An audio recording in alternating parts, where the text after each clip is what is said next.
Chers amis, Shalom, Uvracha, Beshem Hashem, Naaseh Venatzliach. Nous sommes aujourd'hui le mercredi 30 du mois d'août et déjà le 13 du mois de Elul. L'Chaim Tovim, Ul Shalom, Bracha, Revacha, V'Atzlacha, un enseignement sur un des plus grands maîtres contemporains, on peut dire, du judaïsme, Morenu Arav, Rabbi Yosef Chaim, puisqu'aujourd'hui c'est ça, Ilula. Je suis racheté par Israël Ben Aïr, Be'ezrat Hashem, pour remercier Akadosh Baruch Hu de tous les miracles qu'il fait pour Am Israël, et aussi pour l'élévation de l'âme de Bat-Sheva, Bat-Aziza et Moshe Ben Hanina, Ruach Hashem Tenachenam Began Eden Elion Vechol Ashorrovim Imam Bichlal Arhamim. Vasilichot Vechen Yehi Ratzon Nomar Amen. Israël Ben Aïr, Hashem Rechotro Bechol Asherlach, Be'ezrat Hashem Itbarach, Yeshuot Venechamot, une grande réfouach shlema pour tous les malades d'Israël, Be'ezrat Hashem Itbarach, les Nishmat Kol Mete Israël, et surtout une grande réussite pour vous tous, et aussi à toi Israël Ben Aïr. Merci d'avoir acheté ce shiur pour remercier Akadosh Baruch Hu. On commence tout de suite avec ce shiur sur la paracha de la semaine de Kitavo, duquel il y a marqué dans le chapitre 28, verset 6. Baruch ata bevoecha ou baruch ata betzetecha, sois béni quand tu rentres et sois béni quand tu repars. Alors, cette formulation, je ne sais pas ce qu'il va dire, mais en tout cas, au niveau du pshat, ça veut dire quand tu rentres dans la ville et quand tu sors de la ville, que là où tu ailles, tu as de la réussite. Au niveau du sod, on parle de la neshama qui descend dans ce monde et à laquelle on souhaite, Bezrat Hashem, des bénédictions, Baruch, car tout celui qui, Baruch Hashem, prononcera constamment les bénédictions d'Hashem, Baruch Ata Hashem, Elokeinu melech haolam, she'akon yabid varo, boré mine mezonot, Baruch Hashem, ishtabach shemo, tout celui qui sanctifiera le nom de Dieu en deux mots, eh bien repartira de ce monde et du ciel on lui dira Baruch Ata betzetecha. Béni sois-tu quand tu repars de ce monde. Et pour cela, il faut avoir béni Hachem quand tu viens dans ce monde. Il y a un travail à faire de notre côté, que l'on retrouve de l'autre côté, car nous serons toujours les bénéficiaires de tout le bien que nous avons prodigué dans ce monde. Oufren Bonir est la kavana du pasuk selon notre maître, Rabbi Yosef Chaim le Ben Ishraï, qui dit comme ça. Baruch haba, Baruch ata bevoecha, sois béni quand tu viens. Kasher ataba el bet amidrash almenat ilmod Torah. Quand tu rentres dans le Bet Midrash afin d'y étudier la Torah, Baruch Ata, sache que tu es béni quand tu rentres pour aller étudier la Torah. Car Torah mevia bracha atzuma lelomdea. Car sache, dit le Ben Ishraï, que la Torah est tellement forte dans le monde dans lequel nous vivons qu'elle apporte de la bénédiction pour celui qui vient l'étudier. Donc vous avez ici un enseignement du Ben Ishraï qui dit que la meilleure façon de changer son mazal, de l'augmenter son mazal, c'est d'aller étudier la Torah. Si tu veux rajouter un peu plus de mazal, l'er tilmad Torah. Et voilà ce qu'il explique. Baruch ata bevoecha, quand tu rentres où? Quand tu viens au Bet Midrash, car la Torah te bénit dès que tu viens pour l'étudier. Au Meidach, maintenant, au Baruch ata betzetecha, gam be'etzera Bet Midrash, Baruch ata. Et grâce à l'étude que tu as étudiée au Bet Midrash, quand tu vas aller travailler, tu seras aussi béni. Haba nish'al, madwa adam iske lebracha gam be'shah she'otze mi Bet Midrash. Et là, il pose la question de Ben Ishraï en disant « Ok, quand il rentre pour étudier la Torah au Bet Midrash, je comprends qu'il soit béni, parce que la Torah, c'est la bénédiction. Pourquoi la lettre du premier livre de la Torah commence par la lettre Bet?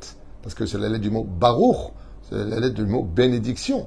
Donc tout celui qui met ses yeux dans la Torah, automatiquement, Baruch Hashem devient béni de Dieu lui-même. Alors il dit « Ok, mais quand il a fini d'étudier la Torah, on pourrait penser que maintenant que tu es sorti du Bet Midrash, alors la bénédiction s'arrête. Il dit pas du tout. Halohu ozev et Torah gdosha umadwa iskele bracha. Maintenant que tu as quitté la Torah pour t'occuper du monde matériel, pourquoi est-ce que tu aurais la bracha? Ishiv alkar rabbenu aben Ishraï. Morenu arav Rabbi Yosef Chaim, il répond à cela, il dit achen ima adam ozev et Torah umeniach ota bekeren zavit ve'elu mishtadel ilmod ba mipam lepam bevadai shebirchato mitma'etet menachseret. Il dit bien sûr, si une personne met zalzel, ça veut dire, tu dis la Torah comme il a feuille, il pourrait étudier plus, mais il ne le fait pas. Alors il est évident que quand il sort dehors, la bracha, elle se rapetissit, rapetissit, rapetissit, rapetissit. Aval, comme il dit ici, après c'est calme, medaber ba'adam, she'ozev et bet midrash b'ofen zmani, al menat la'agur, kochot, ou le'ahlif koach. Mais si la personne, elle quitte le bet midrash parce que il a besoin d'un peu se reposer, il a besoin de se relaxer, il a besoin de manger, il a besoin de travailler, il a un travail, c'est pas qu'il quitte le Bet Midrash parce qu'il en aura le bol. Il quitte le Bet Midrash parce qu'il a aussi des obligations en tant que mari pour aller travailler, pour nourrir sa famille. Donc, il n'a pas trop le choix, si ce n'est que de s'occuper un peu du monde matériel. Mais dès qu'il a un moment de libre, il reviendrait vite étudier la Torah. Ou si il avait un moment où il pourrait éviter d'aller travailler, il va étudier la Torah. Alors là, on lui dit, waouh, c'est considéré comme si tu étais encore dans l'étude de la Torah. C'est pour ça qu'on est tous piégés. Vous savez qu'il y a un moment dans notre vie, un perexman, on dit en hébreu, c'est un moment de notre vie où ce meilleur moment qu'on attend tous, en réalité, est le pire ennemi de notre vie. Vous savez comment ça s'appelle? Les vacances. Quand tu es en vacances, tu ne travailles pas. Alors c'est certes le moment de s'occuper des enfants et de sa femme. Mais sur une journée de 24 heures, tu n'as pas au moins 2-3 heures à donner à l'étude de la Torah. C'est là qu'on est tous piégés. Quand on va en vacances, on laisse aussi la Torah de côté. Et ça, c'est dramatique. Pourquoi? Parce que le Ben Ishraï, il dit, dans l'année, quand tu quittes, ok, tu dois travailler, tu as des arguments. Je peux pas être la journée, j'ai des obligations, j'ai ceci, cela. Et qu'est-ce que tu fais des vacances? Là, par contre, tu n'as plus d'obligations. Combien même tu veux être avec ta femme qui en a besoin, et c'est très important la vie de famille, tout le monde le sait. Vous savez que si une femme a son mari trop sur le dos, ça l'étouffe aussi. Laisse-moi le plaisir d'avoir envie de te voir. Donc tu pourrais tout à fait le matin te lever et revenir 2 heures plus tard ou 1 heure plus tard pour étudier aussi la Torah. Et là, tu auras prouvé que si vraiment tu n'étais pas obligé d'aller travailler, tu continuerais à étudier la Torah. Ce qui fait que les vacances sont quelque part un bienfait pour la famille, pour nous. C'est bien de changer d'air. On a besoin de ça. Il n'y a pas de problème. Mais d'autre côté, c'est un quitrouk pour nous. Parce que là, Dieu, il te chope. Il t'attrape et dit, attends, je comprends pas. Là, tu pourrais étudier. Pourquoi tu n'étudies pas? C'est les vacances. Ah. Donc, en fin de compte, ce n'est pas la Torah ta priorité. Parce que les vacances, chez nous, s'appellent nofesh. Tu as le droit de changer d'air, mais pas de changer de l'étude de la Torah. Donc, il dit comme ça. Si tu quittes le Bet Midrash, et que dès que tu as un moment de libre, tu reviens au Bet Midrash pour étudier la Torah, après, bien sûr, avoir aidé ta femme et tout ce que tu veux. Oh, Sheneela Tzatzet, Tzorer Parnasato, Parnasat Benebeto, ou pour aller travailler, on a dit, et qu'à tout moment de libre, alors tu profiteras pour revenir à ton étude. Et je pense qu'aujourd'hui, je crois que ce que je dis, c'est pas pour vous, c'est aussi pour moi. Mais je pense que les plus grands accusateurs qui nous attendent, c'est les portables.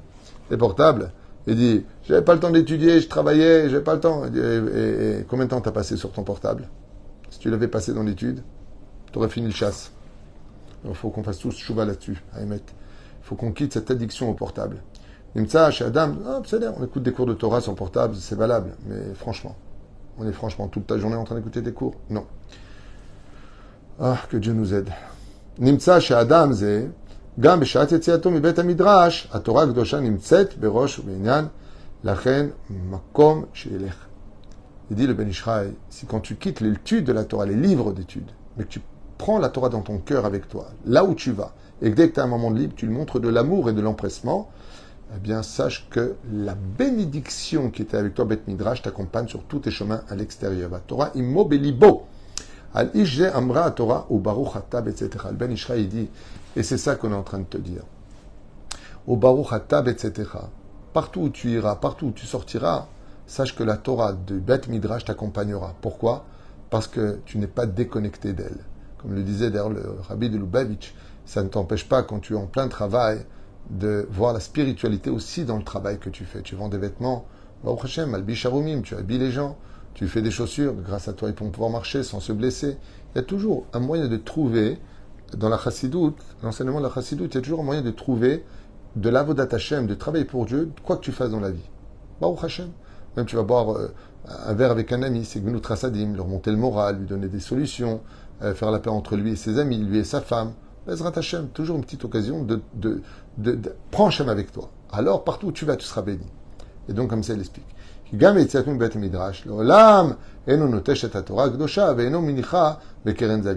ainsi donc, partout où tu vas, tu ne laisses pas tomber la Torah. Matzadou, le Rabbeinu Rabbi Chaim Ben Attar, donc il rapporte ici, au nom de Rabbi Chaim Ben Attar, le roi Chaim Kadosh, chez Piresh et Apasuk Arishon, le parachat Bechukotai Ba'arbaim, B'shnaim Perushim. Ou là-bas, dans la parachat de Bechukotai, le Rabbi, le Or Chaim, il rapporte 42 explications sur ce verset-là. Tukim, Midvash, Menofet, Mitzufim, aussi doux et intéressants les uns plus que les autres. Il dit comme ça, on me serait beyadenu, chez Perushim, Elou, Alou Marchavto, Beshaa, Shaya, Noded, ou Metaltel, Bidrachim. Et quand est-ce que le Ben Ishraï, que Rabbi Chaim Ben Attar, il a écrit ces 42 Perushim? Quand il était en dehors du Bet Midrash, pour aller travailler, car il était orfèvre, C'est là-bas qu'il était en train, quand il tapait ses diamants, quand il tapait sur l'or, eh bien, à ce moment-là, il a écrit ses Pérouchim, pour dire que même là où il était, sa tête était toujours connectée à la Torah.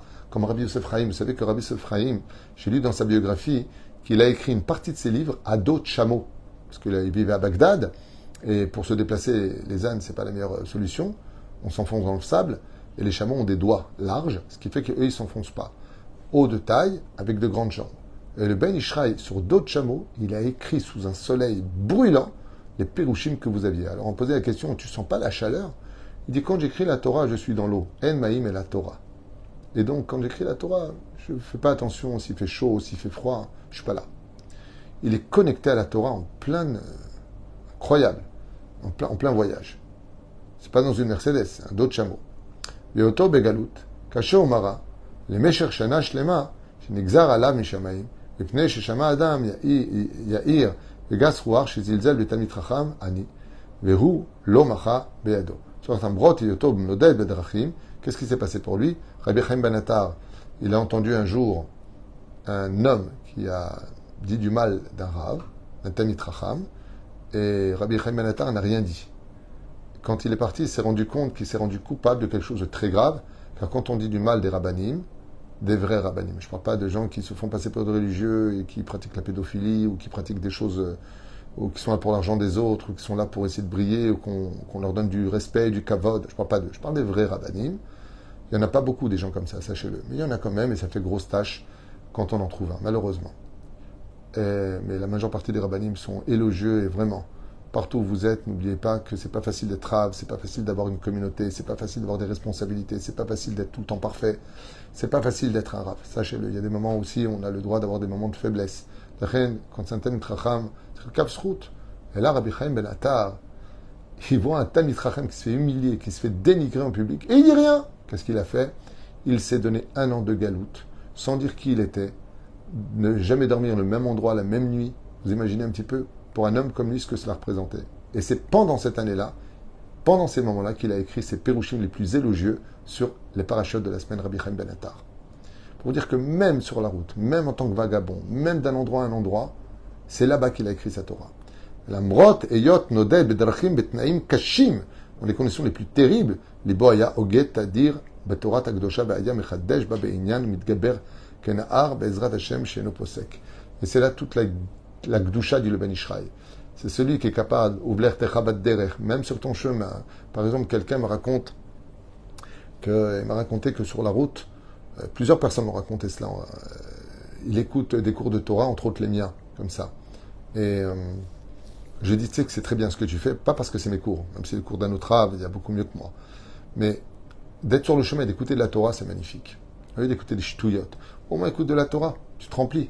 Tu arrives quelque part, après tu racontes une histoire. Là, tout ce que tu peux prendre comme Torah, toute var Torah que tu peux prendre, toute occasion, une tzedaka, dire bonjour, faire un sourire, prendre le plus de mitzvot possible.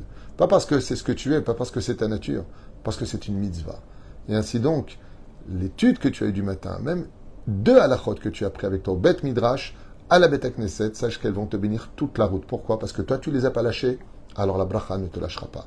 Baruch Adonai Leolam. Amen ve Amen.